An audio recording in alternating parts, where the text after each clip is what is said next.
Hi everybody and welcome back. So today we're going to dive into the actual overview of the topic of alibis, okay?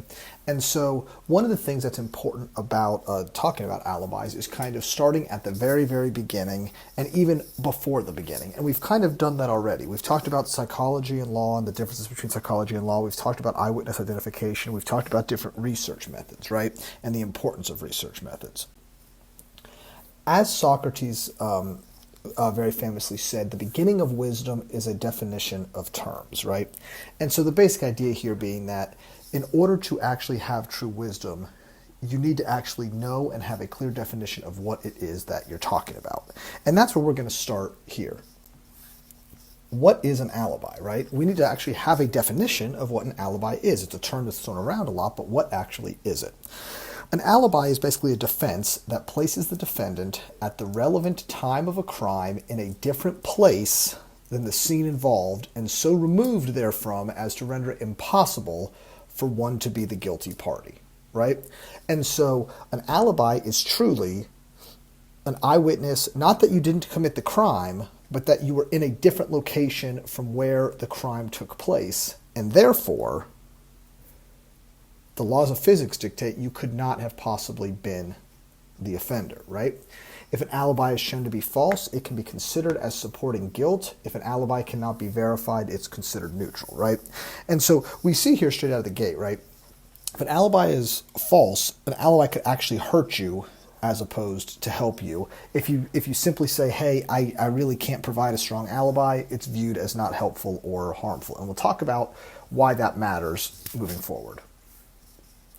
So there are some memory issues regarding the likelihood that someone can recall what they were doing at a particular point in time, right? We see here graphically the forgetting curve, and we've kind of talked about how quickly people forget, but really within a single day, as you can see here, you've already forgotten 70% of what you've learned, more or less.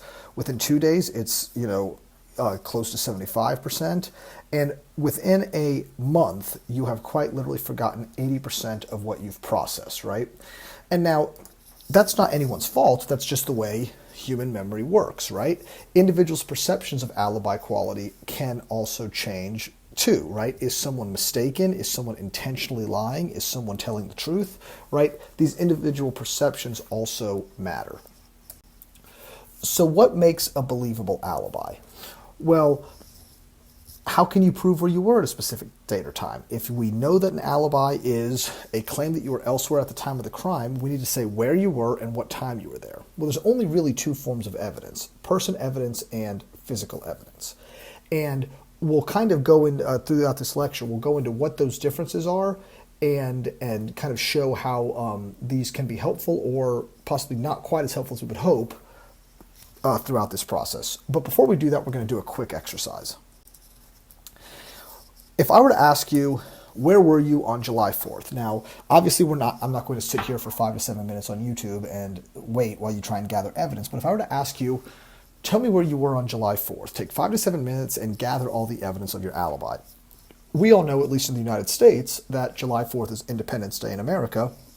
There's often barbecues, there's often fireworks, and you'll probably be able to get some pretty good evidence to support where you were and what you were doing on the 4th of July, right? Probably pictures on social media or on your phones, a bunch of people that you were around during the holiday and stuff, and it would probably be fairly easy. Contrast that if I were to ask you, where were you on July 12th? Well, this is probably not going to be as easy for you, right? Because what's July 12th? At least in America, it's nothing, right? There's no holiday on July 12th. There's nothing all that significant that happens on July 12th. Unless, of course, you were born that day, then obviously that, I suppose, is significant. But if I were to ask you for 5 to 7 minutes and gather evidence of your alibi for July 12th, this would be a much more difficult task. You probably didn't take a bunch of pictures at a barbecue. You probably weren't hanging out with a lot of different people. There probably isn't a lot of evidence to support what you were doing on July 12th, right? And we'll talk about what that means for you as a potential suspect moving forward. So what makes a believable alibi? Olson and Wells came up with a taxonomy that we're going to go into in tremendous detail in a future lecture, but they came up with this taxonomy that basically suggested that there's two types of evidence you're going to have, as we've already discussed: person evidence and physical evidence. And the combination of these different types of evidence will kind of provide strength from least believable evidence to the most believable, right? And it's pretty easy to kind of think this through. If you look at physical evidence, you see there's no physical evidence. That's probably the least believable. Easy to fabricate evidence, and then difficult to fabricate evidence. For person evidence, right, no person evidence is pretty unbelievable. And then a motivated familiar other, non-motivated stranger, and non-motivated familiar other. And we'll go into detail about what these mean, but basically is someone motivated and familiar with you, and that's motivated to lie for you. That's what motivation means. So they have the motivation to lie for you. A non-motivated stranger, well, they're not probably motivated to lie for you. And then a non-motivated familiar other is someone who's non-motivated but at least familiar with you and might not have the same mistakes that a stranger might have. So what Olson and Wells suggested is they hypothesized that the general trend of this relationship would be from the least believable alibi here to kind of diagonally down to the most believable alibi with kind of intersections in between. If you had easy to fabricate physical evidence but a non-motivated stranger, that would be more believable than maybe a difficult to fabricate physical evidence with no person evidence, right? For example, that possibly could be how it's viewed. What Olson and Wells found, though, is actually the non-motivated familiar other and non-motivated stranger group actually had no real differences between them, such that really the non-motivated stranger and non-motivated familiar other seems to almost be the same group. And so the taxonomy was changed a little bit there after testing. And we're going to go into tremendous detail on the taxonomy in a future lecture, so I won't spend a lot of time here, but just the general overview for the purposes of this lecture is there's this taxonomy that was developed. So the next question is, okay, if this is what makes alibis believable, what are the kind of things that alibis might consist of?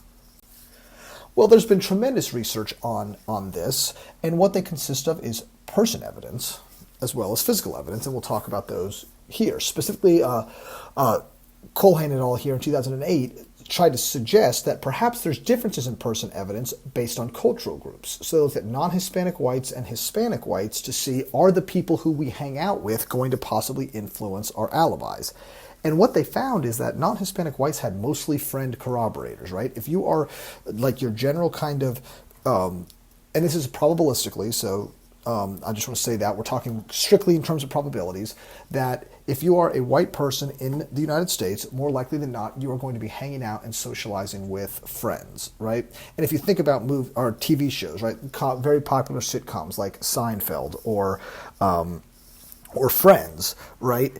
The vast majority, or even The Office, the vast majority of people's alibis in those TV shows would be friend corroborators. If you contrast that with Hispanic culture, right, the Hispanic culture, there's still a heavy emphasis on friends, of course, but your family is much more integrated part of your culture, right? And so Hispanic folks had mostly family corroborators. Well, this, to some extent, kind of matters when it comes to expectations of alibis for jurors, right? If someone says, oh, I was with my mom, well, is there anyone on the planet that would be more willing to lie for you than your own mother to keep you out of prison? To the at least in the perception of the common juror, not really. But what if that's who you were hanging out with? That has potential to be problematic, right? In another experiment by Olson and Sharman, participants were provided alibis and given time to return with proof. So participants reported to the lab. We were asked, where were you 2 days before or 30 days before?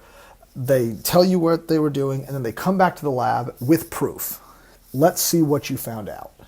And what we found is that actually, and by we, I mean, I'm obviously not Olson or Sharman, but what the fields discovered was that 30% of participants changed their alibi from 2 days before, and 45% of participants changed their alibis from 30 days before. And so this is very, very interesting because already 30% of people from 2 days ago were like, oh, I forgot I was at this other location. Let me change the details. And then almost half from 30 days before changed their minds, right? Or changed what their alibi was because they realized they misremembered something. That has potential to be very, very problematic, and we'll discuss that moving forward. But what else Olson and Sharman found, which is super interesting, is most of the evidence provided for alibis was actually really weak, right? 81% of people had no or very weak physical or person evidence. And to some extent, doesn't that kind of make sense? right? I am sitting right here in my office recording this lecture with you right now. If I was accused of a crime 20 days from now, 30 days from now, a year from now, and I happened to remember that I was here even, that'd be a miracle. But if I happen to remember that I was here, there's no one else in this office. There's no evidence to support the fact that I'm actually sitting in my office recording this lecture, right? And so it kind of makes sense. If you're at home reading a book by yourself, if you're in the shower, if you're driving to or from work or to the mall or to a meeting, there's no one that's going to be able to corroborate, and no real physical evidence to corroborate what it is you were doing. Only 6% of individuals had non-motivated familiar others, which would be someone like a consistent barber or a waitress or something that could provide alibi evidence for them, and only 9% had the strongest forms of physical evidence, like access to security camera footage that showed that they were where they claimed they were. So why are alibis from innocent people so bad? Well, basically, the suggestion is innocent people often lack necessary memories for the specific time and date, generate mistaken alibis, and generate weak or uncorroborable alibis. And all of that kind of makes sense. Contrast, we've talked about, and we've already kind of said, alibis are just eyewitnesses you didn't commit the crime. Well, fair enough, okay? However, what's a major difference between an eyewitness and an alibi? Well, eyewitnesses we're asking eyewitnesses to remember a very heightened experience, right? A very specific thing. If I were to ask somebody, about a crime, they probably aren't like, oh, well, I see crime all the time, it's not a big deal. They probably are like, holy cow, this crazy thing happened. Let me tell you about it, right? For an alibi, if the crime happened and you were at home reading a book, do you have some sort of sixth sense that a crime happened and you think to yourself, boy, I better write this down? No, you have no idea. So we're asking you to remember something that's possibly mundane or possibly something that's just part of your daily schedule every day, right? I know every morning when I wake up, I go to the bathroom, I brush my teeth, and I eat breakfast, right? I do that every morning. And so if someone says, what specifically were you doing that day? I might just be like, hey, I don't really remember, probably that same thing I do every morning, right? And that kind of bumps us to the second point of generating mistaken alibis. We rely on our routine to decide what it is that we're doing, right? And so if I were to say to you, what do you typically do on a Tuesday? And you go through your Tuesday routine. I'm like, is that what you were doing 3 Tuesdays ago? Sure it was. But what if I told you 3 Tuesdays ago was 4th of July? Did that change your routine at all that day? Oh, crap. Yes, it did. You're right. That did change it. But I've already now generated a mistaken alibi. I forgot that it was this special occasion, right? And then also, like I already stated, generating weak or uncorroborable alibis. No one can confirm that you were in the bathtub reading a book, right? No one can confirm you were at home watching TV. That there's no evidence to support that. Even if your cable company said, yes, the TV was on at that time, well, what the heck does that mean? That doesn't mean anything. Were you sitting in front of the TV? They can't prove that, right? And so typically for the vast majority of our lives, what we're doing is fairly weak or uncorroborable. So how are alibis evaluated? There was some interesting research done to see if practicing law enforcement, future law enforcement, as in law enforcement that they were training for law enforcement, so people in the police academy, and lay people all evaluated alibi claims, and they wanted to see, are there differences in how they evaluate this alibi claim? Well, first of all, none of the groups, practicing law enforcement, trained law enforcement, and just random old lay people off the street, could not differentiate between true and false alibis. Right? And there's very similar research to this on lie detection, which is kind of outside the scope of this lecture, but basically people are pretty bad at detecting lies also. However, across groups, every single group was more skeptical of an alibi if it changed, regardless of the veracity or strength of the new alibi. So if you said, I was at work on Tuesday, July 4th, because I'm at work every Tuesday, and then suddenly you had this epiphany, no, I wasn't. That's 4th of July. Of course I wasn't at work. We had the day off. Well, that makes sense, right, to us as we're having this conversation right now. Of course that makes sense. However, in law enforcement settings as well as lay people, when you hear that that's a suspect to a crime, the change in the alibi causes increased skepticism. Researchers also checked if alibi, or studied if alibi believability was different during the investigation versus during a trial. And basically, if the alibi claim came during the police investigation, it was rated as stronger and more believable than if it came during the trial. This is in large part because generally, individuals believe that if you get to the trial, right, and you tell the jury, hey, I've brought this alibi to the police multiple times, they're not believing me, the jury says, well, if the police wouldn't prosecute you and the prosecuting office wouldn't actually allow these charges to go forward if this was true. So we don't believe it because this should have been washed out if it was actually true. What is interesting is during a police investigation, an alibi was deemed stronger when it was corroborated than when it wasn't corroborated, but this is not true during trial, right? So during a police investigation, it's just like, look, these people were with me. Suddenly everyone's like, okay, this is probably a true alibi. During a trial, it's not as believed for that exact same reason, because if it made it to the trial, probably the police investigated this, probably the prosecutor's office checked in on it, and it just wasn't true. So there's more research on alibis, and this project specifically was done by Dr. Megan Kinsley, who was the co-editor of our textbook, as well as Dr. Laura Levitt, who was both Dr. Kinsley and my PhD advisor in graduate school. And what they studied was whether or not the relationship to the suspect and a confession presence affected whether a potential alibi would proffer an alibi. So this took a different approach, right? This was looking at the perspective of the corroborator, and it said, are there certain things that a suspect can do to make you not want to help them out? Specifically, what happened if they confessed or not. And this was tested on friends, where people actually brought a friend to the lab with them, or strangers, which were random people mixed together in the lab. And what was found was basically absolutely friends versus strangers was very clear, right, that if your friend corroborated your alibi for you, it was less believable than if a stranger corroborated the alibi. Strangers were viewed as more believable.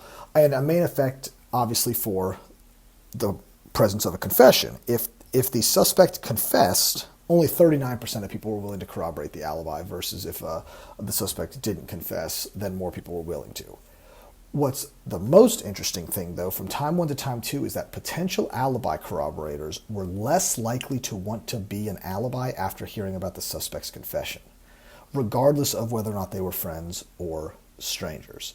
And so, basically, if your friend, you're like, I know I was with you, you couldn't have committed the crime, and then you find out your friend confesses, you're like, never mind, I'm not getting involved with this. If they confessed, they must have done it, right? And that's problematic. And again, you can go on this YouTube channel to the false confessions lecture in the psychology and law class and figure out all of the issues that are present in interrogations and confessions. And it's outside the scope of this lecture, but it's problematic once you realize how often people actually confess to crimes they didn't commit. So alibi corroboration is also something that's not a guarantee, and something that's very, very difficult to kind of get help with when you are accused of a crime. So what can be done, right? Can we help alibi evaluators differentiate between good and bad alibis? How can we help this? Really, really depressing, but not really, right? Because there is no all-seeing eye to really know what the truth is and what the truth isn't, other than from the Lord. And unfortunately, the Lord is not that vocal with us in criminal investigations. So, if a suspect generates an alibi for themselves first, it is helpful to let them understand that changing alibis or alibis without corroboration are not going to be as believable in court. But that does not help, or really not even in court, even by law enforcement, but it does not help differentiate between true alibis and false alibis. So we don't have suggestions like we do with eyewitnesses, where we say, well, we'll follow a sequential lineup versus a simultaneous lineup. Those suggestions aren't really present as of yet in alibi corroboration, as much as here are things you can do that are going to make it worse. So try and avoid those things. So as always, if you have any questions, please feel free to drop a comment in the comment section down below. And I look forward to talking to you guys soon.